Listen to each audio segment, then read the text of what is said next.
साहित्यकारों का, लेखक लेखिकाओं का एवं जो आर्ट एंड कल्चर से जुड़े हुए तमाम लोगों का एक समागम किए। सच बात तो यह है जो लोगों की एक समय थी जब पढ़ाई की रुचि थी, लोगों की वो रुचि आस्ते आस्ते आस्ते आस्ते घटते जा रही और लोगों की ऑनलाइन प्लेटफॉर्म से लेकर मोबाइल प्लेटफॉर्म में ज़्यादा बिजी रहते। तो वो पढ़ाई की रुचि फिर से लोगों के बीच में लाना, पढ़ेंगे तो लोग जानेंगे तो कुछ करेंगे। तो हम समझते हैं जो ये पढ़ाई और लड़ाई एक साथ चले तो हम समझते हैं जो देश को और हम झारखंड को प्रगति की ओर ले जा सकते हैं। तो बहुत बहुत धन्यवाद यहाँ के आयोजकों को जो आप लोगों ने एक साथ इतने लोगों को, कई 80 लेखक लेखिकाओं को यहाँ पर आप लोगों ने समागम किए। और हम इस मुहिम में हमेशा आपके साथ कंधा से कंधा मिलाकर रहते हैं। हम चाहते हैं जो चीज़ें आर्ट एंड कल्चर का हो या चाहे लेखक लेखिकाओं का जो आप लोग किताबें लिखते हैं, इन तमाम चीज़ें जो हैं हम समझते हैं जो आगे बढ़ें और देश के बच्चे अपने जो पुराने चीज़ें हैं, इतिहास है, उन तमाम चीज़ों के बारे में और ऐसे लोगों के बारे में भी जानकारी प्राप्त करें जो लोग आज इस दौड़ में, इस भीड़ में हम समझते हैं जो खो गए।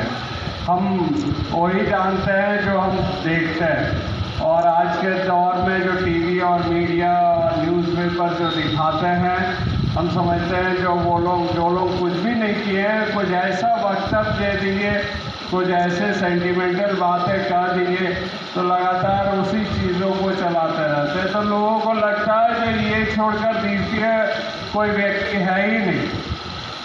लोग हमारे पुराने ऐसे बहुत से महान पुरुष हैं जो लोगों ने अपनी पूरी जीवन संघर्ष में, पूरी जीवन अपनी लड़ाई में, आंदोलन में समाज के लिए दिए है, इस देश के लिए दिए है, इस राज्य के लिए दिए है। हम समझते हैं जो ऐसे लोगों को समाज के सामने हम लोगों को लाना चाहिए और ऐसे लोगों को हम बच्चों के बीच में, इस जनरेशन के बीच में लाना चाहिए और बच्चों को हम समझते हैं जो शिक्षा के प्रति, इन किताबों के प्रति और रुचि पैदा करने के लिए हम तमाम लोगों को सोचना चाहिए। तो धन्यवाद आप लोगों को। हम आशा करते हैं आपकी 3 दिन का कार्यक्रम ये अच्छी रहेगी, सफल रहेगी। भविष्य में जो भी कार्यक्रम आप लोग ऑर्गेनाइज करेंगे हम हमेशा आप लोगों के साथ रहेंगे।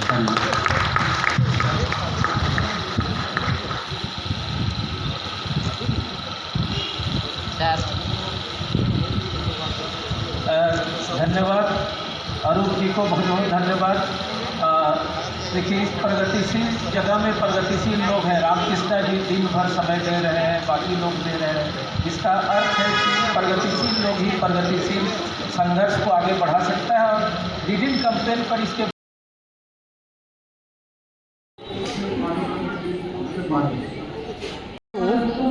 अपनी उर्दू तो मोहब्बत की ज़बां है प्यारे, अपनी उर्दू तो मोहब्बत की ज़बां है प्यारे।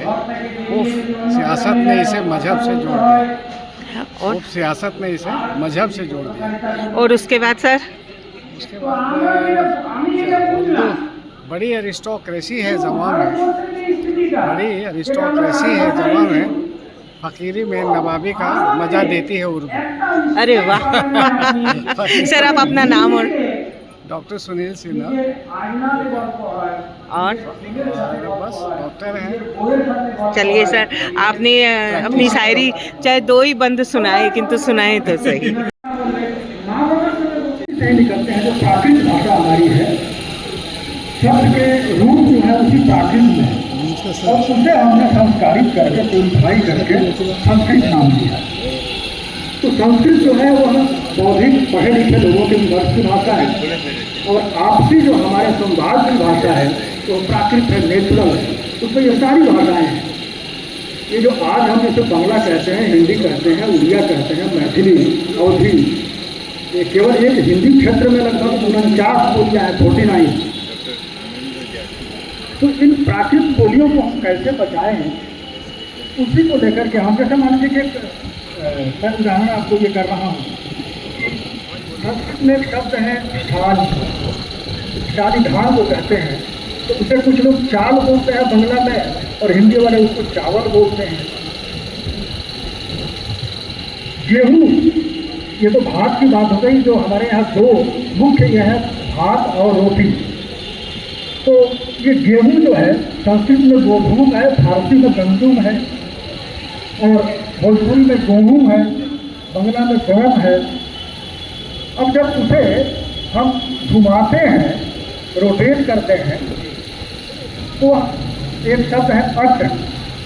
अट का अर्थ होता है घूमना, उससे तीर्थाटन बना है, पर्यटन बना है। उसी अट धातु से आटा बना है। और यह आटा केवल यहाँ नहीं, अफगानिस्तान के लोग भी आटा ही बोलते हैं।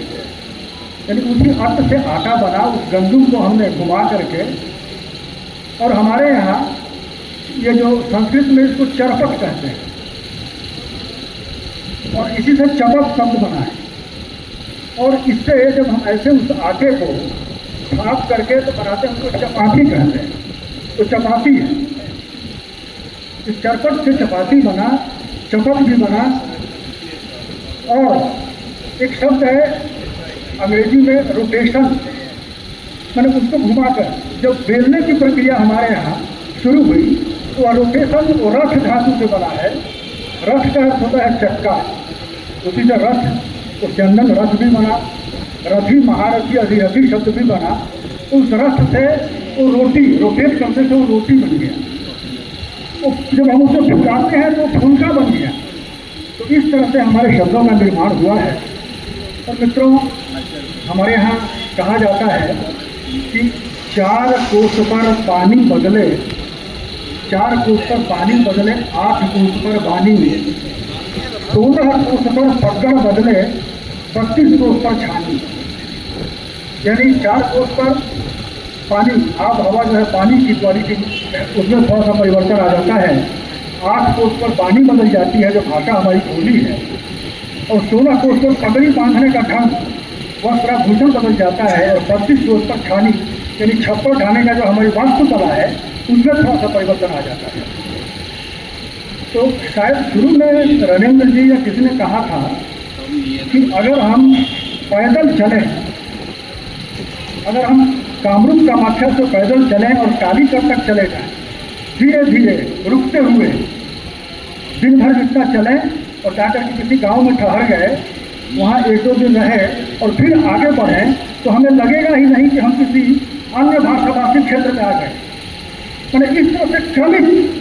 और वहीं अगर आप गुवाहाटी से वायुयान पर चलें और सीधे जाकर के मद्रास में उतर जाए, तो आपको लगेगा कि अचानक हमारी भाषा बदल।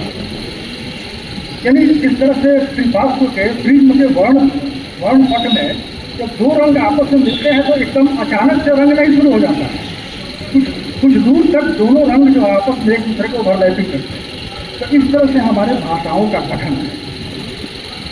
हम जो आज ये मोबाइल फ़ोन इस्तेमाल करते हैं, तो ये मोबाइल फ़ोन जो है, या एंड्रॉयड या और उसके तकनीक पर काम करता है, लेकिन जब तक इसमें हम सिम नहीं डालेंगे, ये फ़ोन हमारा कार्यकारी नहीं होगा।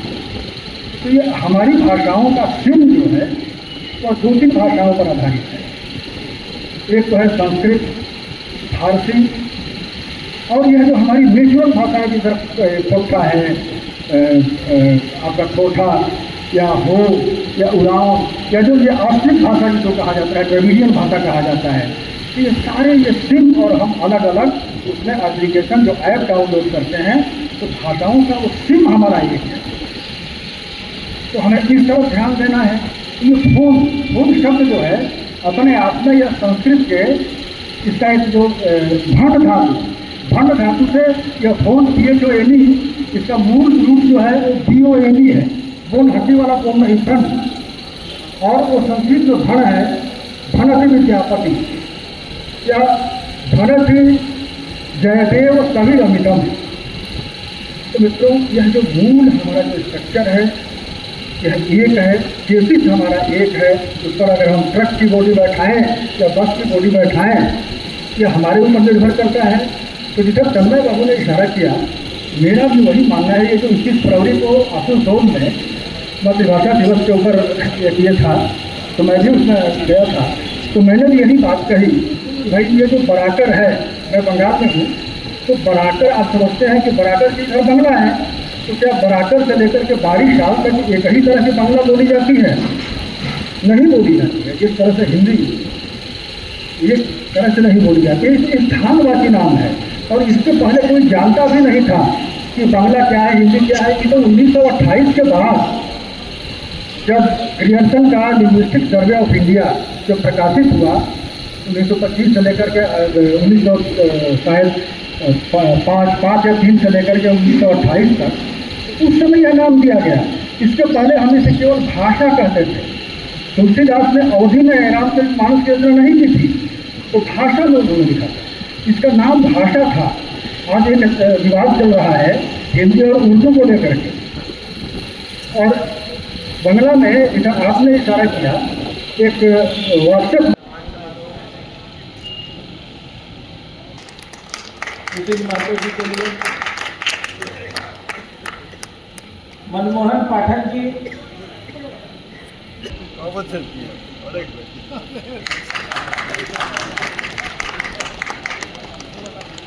बनी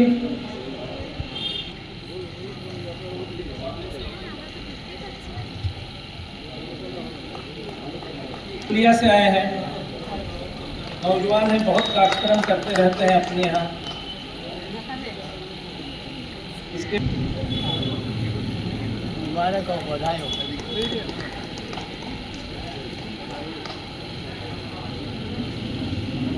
ये ठीक है, तो देखिए ना अपना भाई से तुमको। दीदी दीदी दीदी दीदी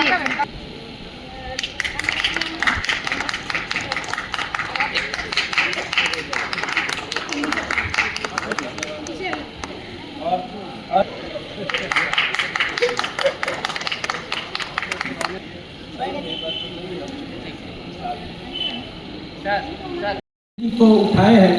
और लास्ट नाम है प्रदीप अधिकारी, लेखक है, बैठे होंगे, संडे है, पता नहीं, वो लगातार एक फार्म में काम करते हैं, लेकिन लगातार। तो इन लोगों को पुरस्कृत मैंने किया गया है आयोजन समिति के तरफ से।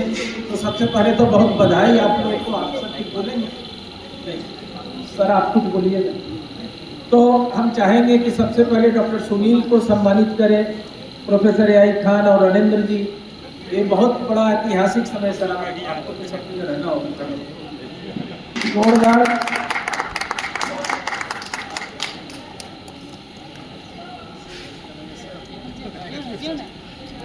देखिएगा। और ये बाहर से आ रहे हैं, फिर शिक्षा मंत्री के साथ इनकी बैठक थी, एक दिन कैंसिल करा के अपने टिकट से आए। शानदार तरीके से इनका भारत नाट्यम में यहाँ देखना, यहाँ पे देखना एक बार।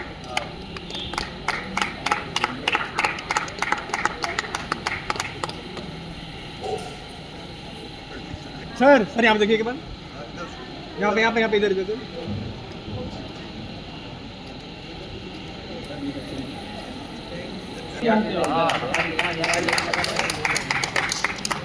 सुशील महतो जी आप आइए, सामाजिक कार्य के लिए। सर यहाँ पे देखना, इधर एक बार,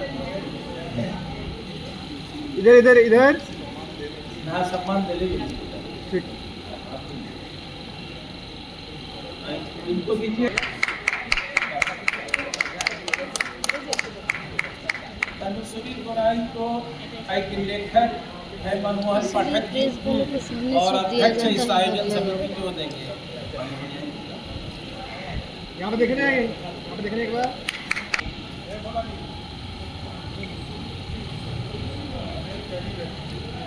हाँ, कैरी बैग है, दे दो। कैरी बैग तो है, थोड़ा जोरदार ताली। ये लेखिका को है, लेखिका बहुत कम है समाज में। लीना बहुत, आप साइड हो जाइए। आपने अपने लीना बहुत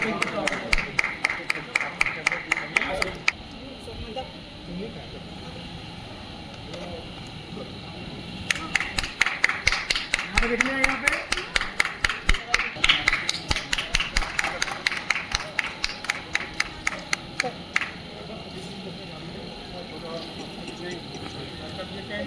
अंदर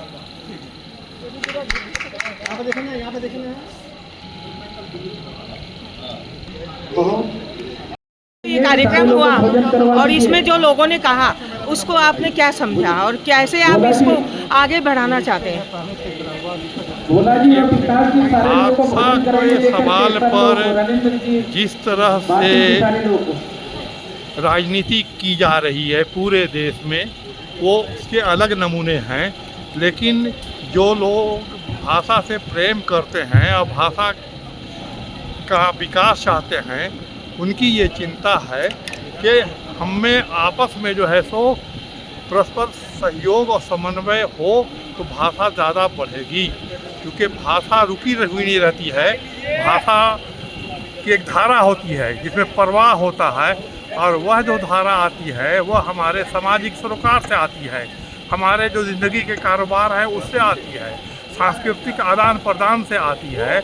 इसलिए अगर भाषा को मजबूत करना है तो भारत के संविधान में जो 22 भाषाएं कम से कम दर्ज हैं, उनमें आपसी जो है सो समन्वय और सहयोग बढ़े, और साथ ही साथ उससे बाहर जो भाषाएं हैं उनके साथ भी एक संपर्क सूत्र बनाया जाए, और एक तरह से हम कह सकते हैं कि भाषा का एक संघ बनाया जाए जिसमें भाषा की जो समस्याएं हैं, भाषा नीति है, भाषा के सवाल हैं, उसके विकास का मसला है, इन सबों पर सिर्फ बात नहीं हो बल्कि सभी भाषाओं के साहित्य का अनुवाद जो है एक दूसरे में हो, ताकि वह बृहत पाठक तक पहुंच सके और लोग एक दूसरे के जीवन को, साहित्य को, भाषा को समझें और उसके प्रति सम्मान का भाव रखें। ये हमारी एकता, एकजुटता को भी सुदृढ़ करेगा।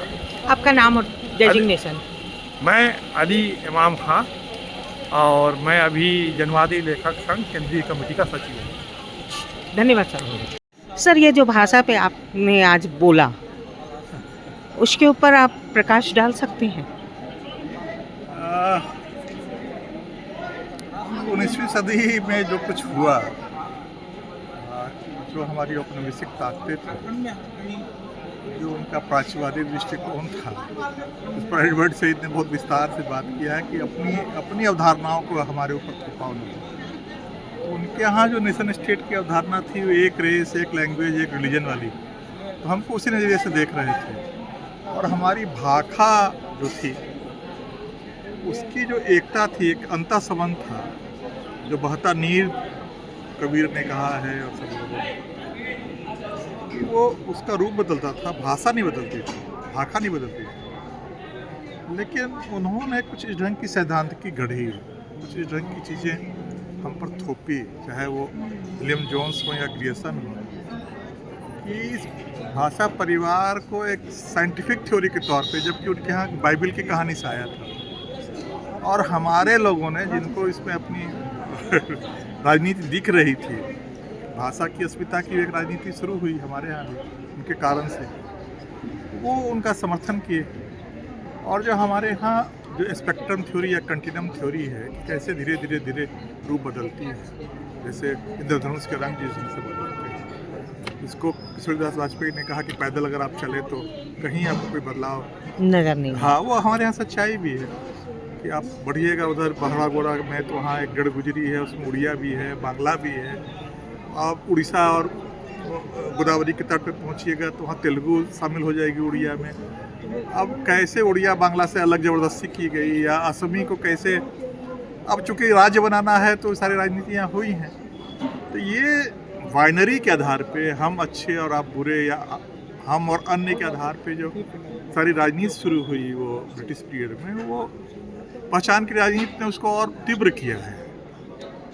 तो ये इस ढंग के आयोजन जो हैं उस अलगाव को, उस एक्सक्लूजन को कम करने के लिए कैसे हमारे अंतर संबंध रहे हैं और हैं, और वही हमारी आंतरिक गति रही है देश की संस्कृति की, उसको फिर से जगाने का, समझाने का, कि घृणा और आपको दूसरे को अन्य समझना, और फिर जो कह रहे थे खान सर, तो बहुत शत्रुता, फिर उसको हिंसा तक ले जाना, ये सारी चीज़ चल रही है पहचान की राजनीति के तहत। इसको ख़त्म करने की, तो उसको निगेट करके नहीं, कुछ सकारात्मक करके जो इस ढंग के आयोजन है, एक उसके समानांतर एक रेखा खींचने की कोशिश कर रहे हैं। हो सकता है 10 साल 20 साल के बाद ये लंबी रेखा हो जाए, कहीं से शुरुआत तो होगी। ये शुरुआत जो है ये बड़ी स्वागत योग्य है काशीनाथ चटर्जी और उनकी टीम के द्वारा। जितना भी सम्मान किया जाए और जितना भी सहयोग किया जाए बहुत कम पड़ेगा इससे। सर, आपने गूंगी कलाई का कोरस, गूंगी रुलाई का कोरस, हाँ, वो जो लिखा है उसके ऊपर आप कुछ बताएंगे? वही है कि जो हमारे यहाँ अभी जो धर्म की पहचान की राजनीति है, वो हर पहचान की राजनीति के साथ जो होता है, तो उस थ्योरी को आप जिसको एक्सक्लूड करना चाहते हैं, जिसको कहना चाहते हैं कि हमारे है ही नहीं है, तो संस्कृति बड़ी व्यापक शब्द है। और सम्यक कृति है हमारे पुरखों ने कुछ भी हमारी सभ्यता को आगे बढ़ाने के लिए। अच्छा। तो हमने संगीत को खोजा उसमें कि संगीत जो हमारा, जिसको शास्त्रीय संगीत जो भारत की पहचान है, वहाँ कैसे अमीर खुसरो भी और गोपाल नायक भी और सारे मुगल दरबारों में होते हुए तानसेन भी और फिर ख्याल गायकी वहाँ, फिर अवध में आके ठुमरी भी, फिर बाद में जो घराने विकसित हुए, बड़ो बाबा अलाउद्दीन खान साहब के घराने भी, जहाँ 1200 से ज़्यादा से कौन हिंदू है कौन मुसलमान है, अन्नपूर्णा की शादी रविशंकर जी से हो रही है। तो ये जो हमारी संस्कृति है, इसको जो चोट पहुँच रही है और निरंतर पहुँच रही है और रोने से भी रोका जाता है, तो वो गूंगी रुलाई के कोरस के तौर पे बहुत ही सुंदर आपकी सर, 1 मिनट सर, आपने ये जो 3 दिवसीय लिटिल मैगजीन मेला किया है, इसका करने का क्या कारण है और इसको इतना बढ़ावा आपने दिया है कि इसमें बहुभाषी लोगों को भी सम्मिलित किया है? आप दर्शकों को बताना चाहेंगे कि आपने ये क्यों किया? आपने सही प्रश्न उठाया। पहले तो बहुभाषी के लिए हमको बहुत लड़ाई करना पड़ा है। बहुभाषी के लिए एक भाषी हमको समझता है कि बहुत खराब आदमी है, मेरे बारे में समझता है कि बहुत खचड़ा आदमी है, हम लोग को खराब करता है। मेरा समझ में है जो लास्ट आज भाषण हो रहा था कि भाषाओं का विकास, जो बात आपने उठाया, उस समन्वय से हो सकता है। अभी पूरे भारत का स्थिति है कि समाज को तोड़ने का काम हो रहा है, बहुत बुरा हाल है समाज का। अभी आप देखोगे कि जो नया लोकसभा का बदलेगा, बदलाव में भारत बचेगा कि नहीं, ये प्रश्न है, क्योंकि उसमें उत्तर प्रदेश, बिहार में काफ़ी सीट बढ़ जाएगी। ऐसा सीट बढ़ेगा कि 100 बरस तक कोई दूसरा शासन कर ही नहीं सकता। तो भारत बहुत जटिल प्रदेश है। भाषाई आंदोलन के समय भी देखिए, तमिलनाडु में एक थाना में 55 लोग आत्महत्या किया था। तो हमको लगा कि एक घृणा अभी फिर फैलाया जाने लगा। तो हमको लगा कि ये सब्जेक्ट भाषाओं का समन्वय से ही भाषा का विकास हो सकता है। लेकिन आपने दूसरा, हम थोड़ा भटक गए, आपने पूछा कि ये क्यों कर। इसका मूल मकसद है कि लोगों में पढ़ने का संस्कृति घट रहा है। दूसरा है जो साहित्यिक है, वो साहित्यिक भी धीरे धीरे सरकार का चमचा बनता जा रहा है। माने आदर्श आइडियोलॉजी के साथ, जैसे आप उतना बड़ा बस्ता ढो के लाई है, यहाँ बिक भी नहीं रहा है, उसके बाद भी इतना खुश है। साहित्य ऐसा ही लोग कर सकता है, और किताबों का भी प्यार वही लोग कर सकता है जो इस तरह का त्यागी लोग। तो हम लोग ये सोचे, हमारा ये नहीं था, हम तो दूसरी दुनिया के थे, विज्ञान आंदोलन, शिक्षा आंदोलन, हमारे जो गुरुजी हैं हमको पकड़ लिए। तो हमको लगा कि ये रास्ता भी एक होता है समाज का बदलने के लिए। तो ये मेरा तीसरा लिटिल मैगजीन, नहीं चौथा लिटिल, पहला दूसरा 2 दुमका में, एक यहाँ, ये चौथा लिटिल मैगजीन मेला है। तो आप दुमका में भी लिटिल मैगजीन मेला लगा चुके? जामताड़ा में 2 जामताड़ा का, और ये पहला धनबाद है।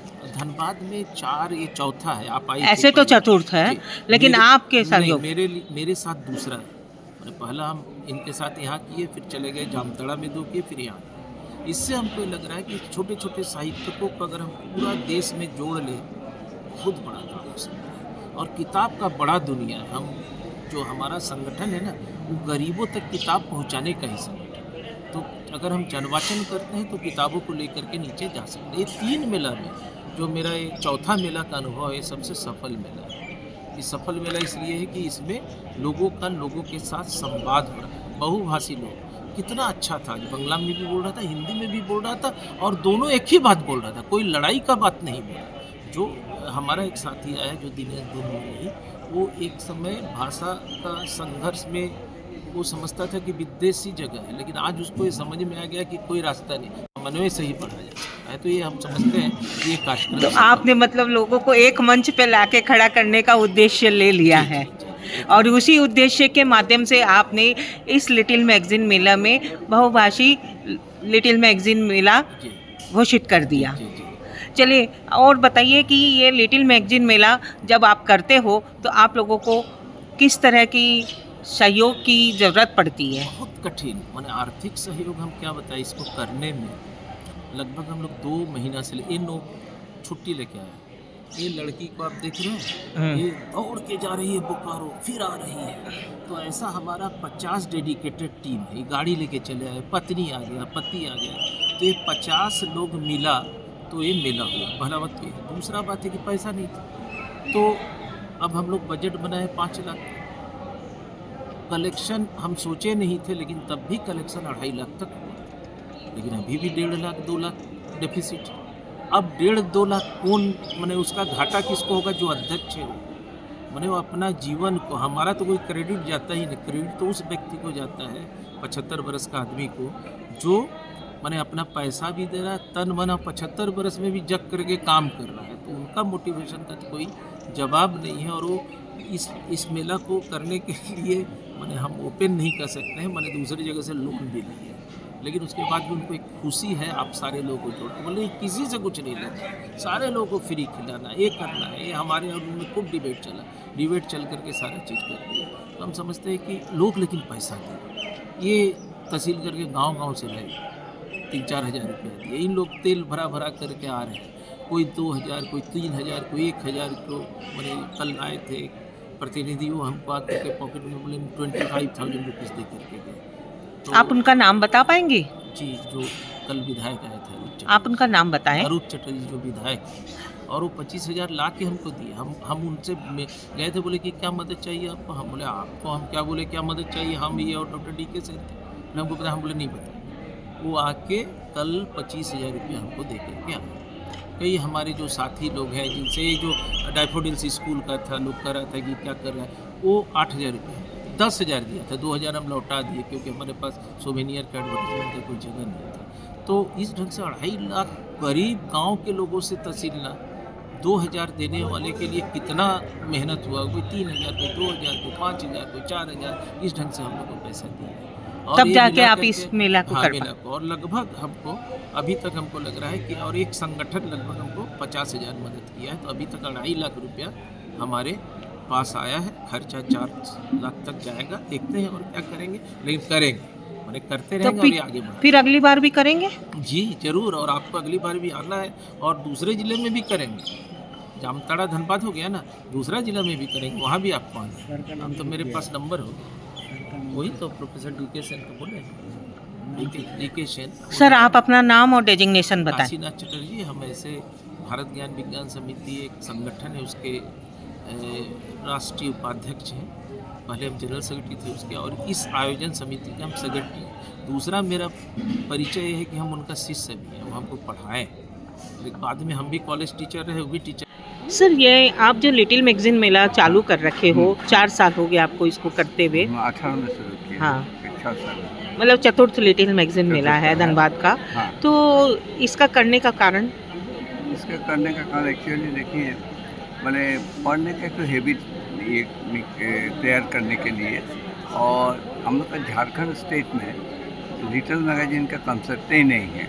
ये लोग सब, मैंने जब लिटिल मैगजीन बोलते हैं, लोग बोलता है क्या छोटा किताब है, बड़ा किताब और छोटा किताब, यही है। बट लिटिल मैगजीन है, जो एक्चुअल जो राइटर है वो इस लिटिल मैगजीन से ही ऊपर, मैंने पहला राइटिंग इस यहाँ से तैयार होता है। और बहुत क्रांतिकारी लोग इसमें ये साहित्य है, एक्चुअल समाज का दर्पण होता है, और सब लेखक इसमें जो लिखते हैं उसी से ही तो हम लोग समाज आगे बढ़ेगा। सही बात है, यही मैंने मेन ही। उसके बाद हम देखे हैं कि झारखंड में कोई लिटिल मैगजीन मेला का प्रचलन ही नहीं है। यहाँ किताब मेला हो, मगर लोग, तब हम सोचे नहीं, हम झारखंड में हम शुरू करें। बांग्ला में शुरू किए थे, और पहला मेला में आपका कलकत्ता में लिटिल मैगजीन गवेषणा केंद्र का जो मैंने फाउंडर ये थे संदीप दत्ता जी आए थे चीफ गेस्ट होकर।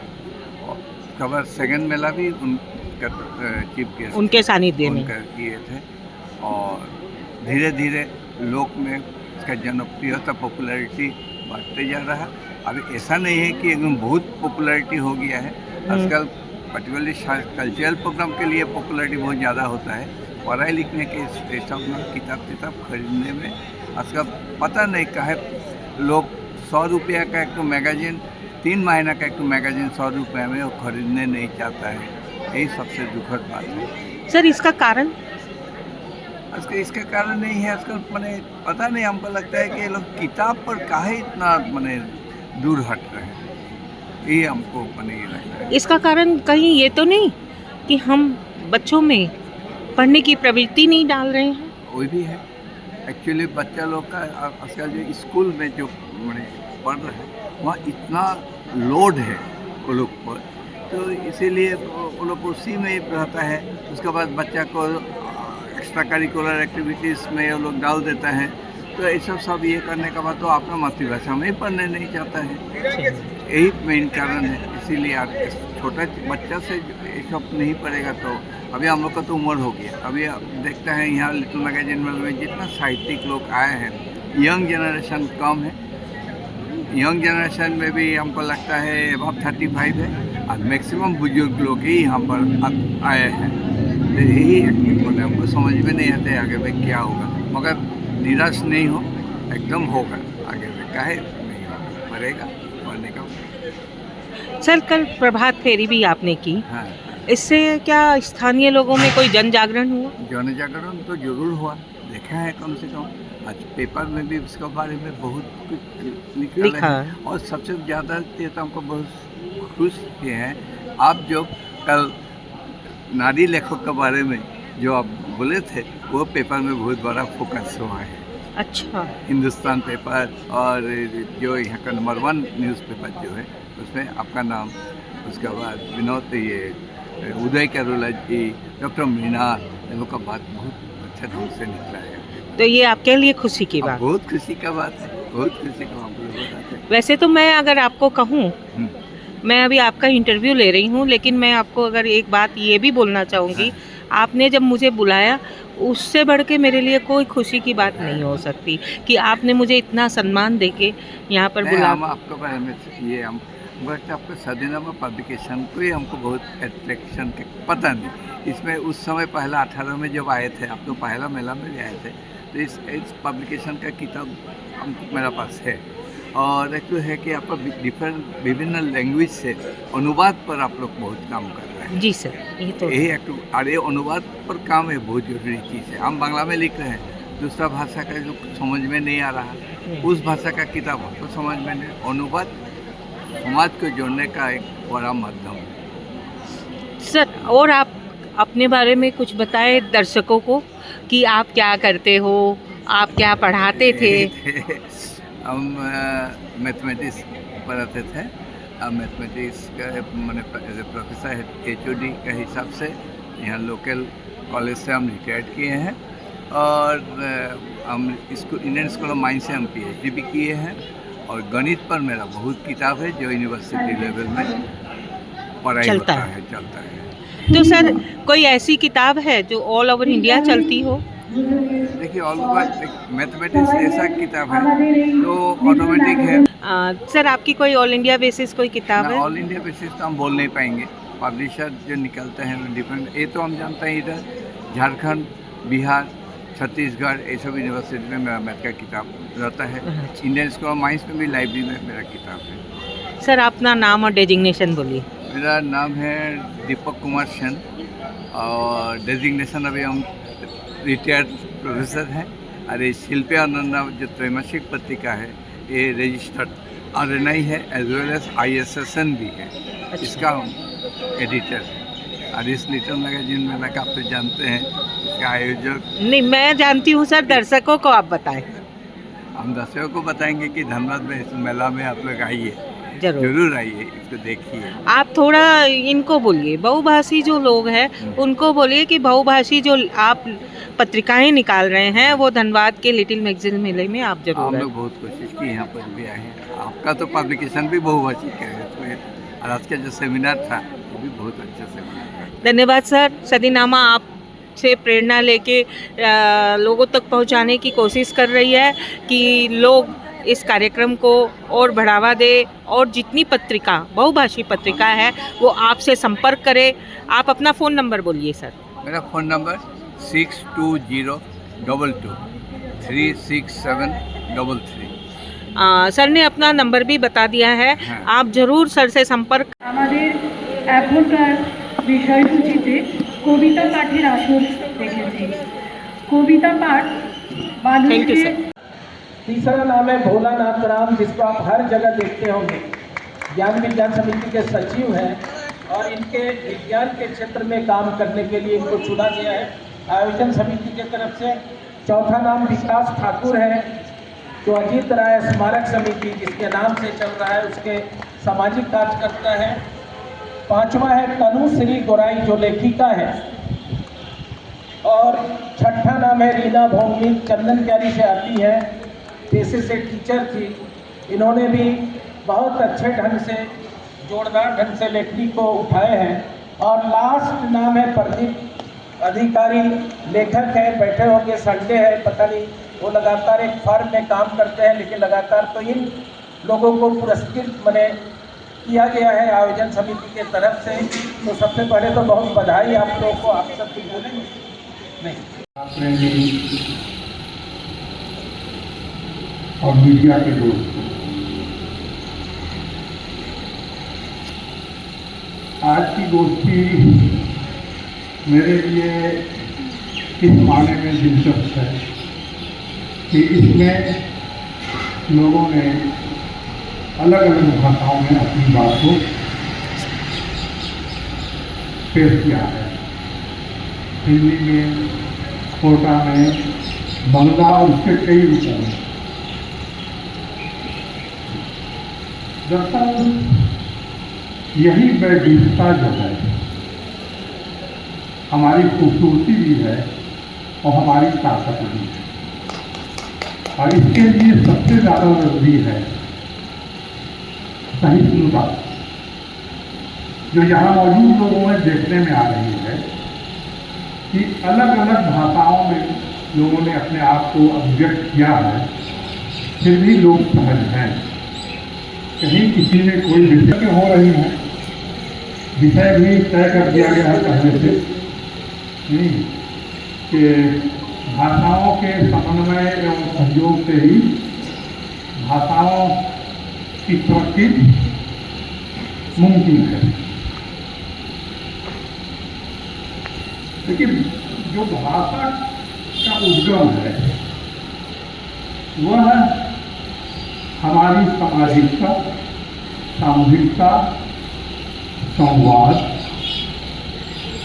सांस्कृतिक आदान प्रदान और जो जिंदगी के रोजगार हैं वहाँ से। और इन सभी क्षेत्रों में एक समन्वय होता है, एक सहयोग होता है, तभी हमें ऊर्जा मिलती है और एक गति भी मिलती है, जिससे एक खास दिशा में हम आगे बढ़ने का निश्चय करते हैं।